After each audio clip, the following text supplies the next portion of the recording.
This is you.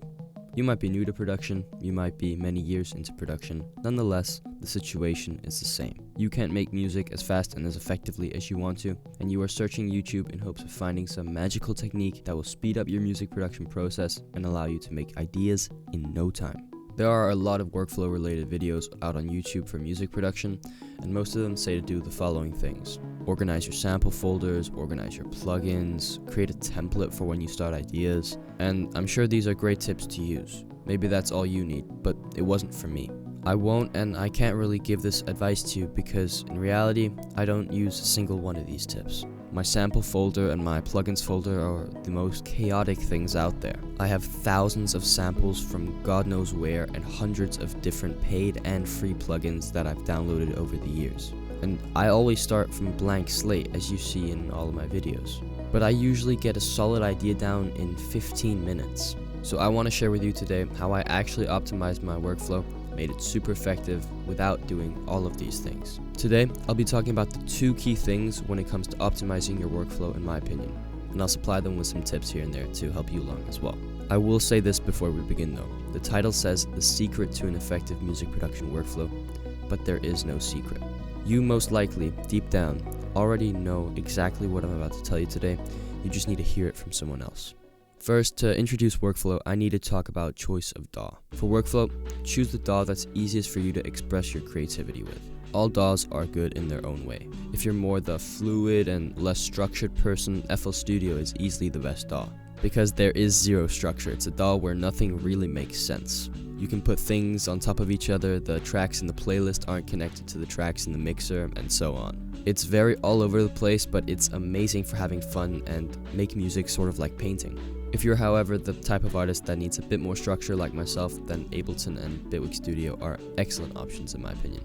But this leads me on to the first key point, which is to master your DAW.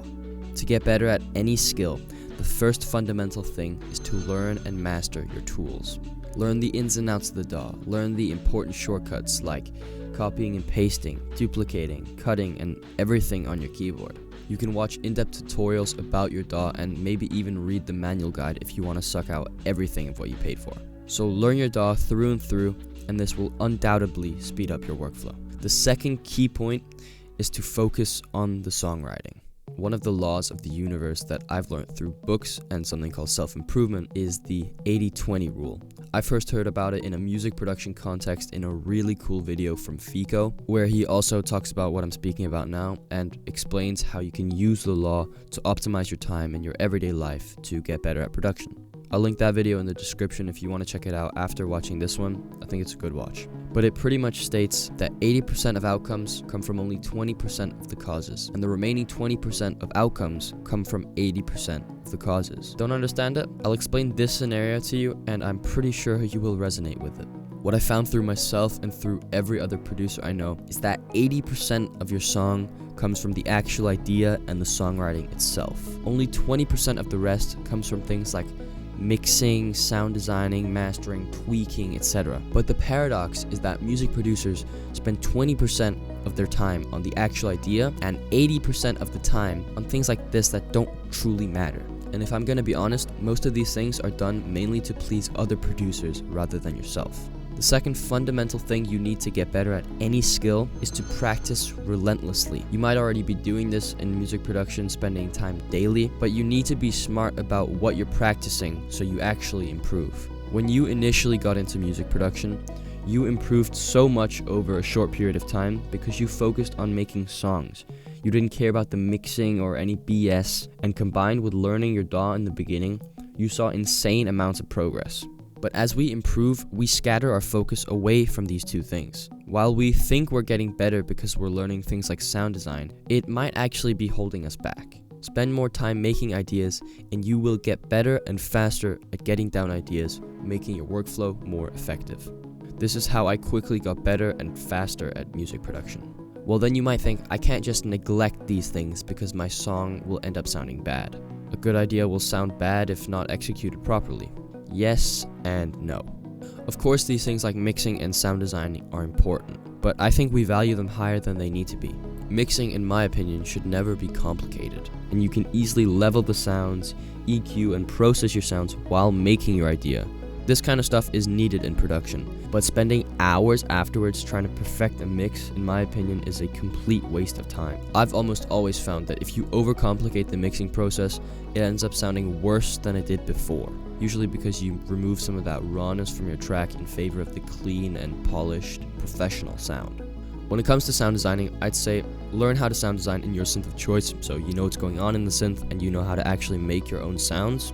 So much help is out there, and you can also experiment on your own to learn new things. But that leads me on to the next tip, which is I'd recommend to start using presets and samples. Presets and loops make your life so much easier by allowing you to focus and direct your time and attention onto the songwriting and arrangement. Do not listen to so-called gurus who tell you that samples and presets aren't allowed. They most likely have deep insecurities and feel superior because they always sound design everything from scratch or claim that they only use hardware gear. The beautiful thing is, I don't give a shit about what these people have to say, because I know they're just projecting their own fears and insecurities onto other people. The soon as you, the producer, stop trying to please everybody and just try to please yourself, the more fun you will actually have with music production. And to return to the topic of this video, the faster you will get at making music.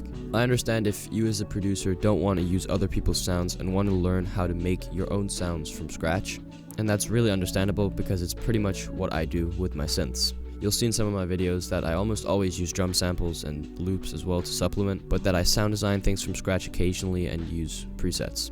But what I recommend is to save the sounds you make, so you don't have to sit and sound design, make things from scratch. When you want to sit down and make an idea, you can quickly get something down now.